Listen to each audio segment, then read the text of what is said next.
Just on the hiring freeze and the way that this affects the folding in of USAID to the State Department, how, given the fact that these people are not considered State Department employees, what opportunities, if any, are going to be given to them to be able to reapply or not for their position? Sure. First of all, the USAID fold in, that in a way is kind of the genesis of this, right? We knew that was going to happen. USAID was going to become a part of the State Department. And in this framework, what you'll see, and it makes, I think, perfect sense, and people seeing this will see that it makes sense, is that instead of this monolithic entity that was, its own object in Washington, D.C., making decisions about aid and where the money would go, the usual experience, and I've experienced this with the Secretary's travels and his conversations with leaders and also our own embassy and consulate staffs, is that you would have donations or funding for a project that the country itself was not interested in or did not want and had other needs,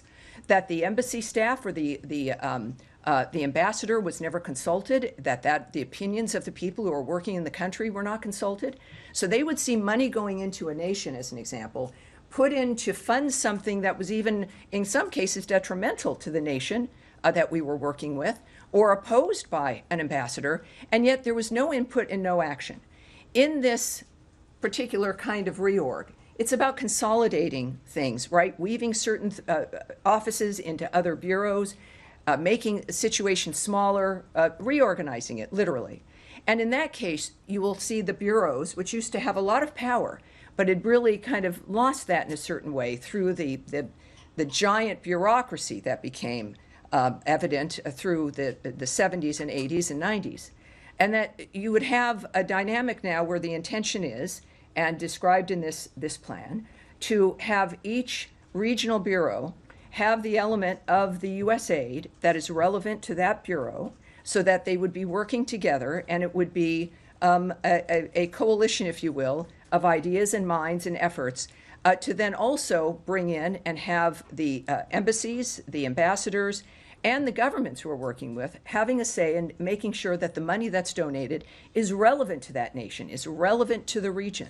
And that's what will be, that's where USAID essentially is going, is into positions where, as I've mentioned to you, as we were doing our review of USAID, is don't mistake a change for being for indicating something is gone or missing. That it was never about us abandoning our commitment to funding to any kind of life-saving efforts or our work with other nations in assisting them. But it was going to look different, and now it will. But it will not just look different, but it's actually going to be within a functional framework to make sure that any aid that goes out is aid that that we work with the nation on, that we work with the embassies on, and people on the ground with an interest who are stakeholders will have a say in that. I think that that's certainly a much more functional way to move foreign aid through. But on the employees themselves, that were already sort of in limbo in terms of how their jobs were going to change when the department was going to be taking over USAID, are those employees going to have the opportunities to apply for other positions? How many people? Well, some will. So again, this is a proposal. This obviously could change.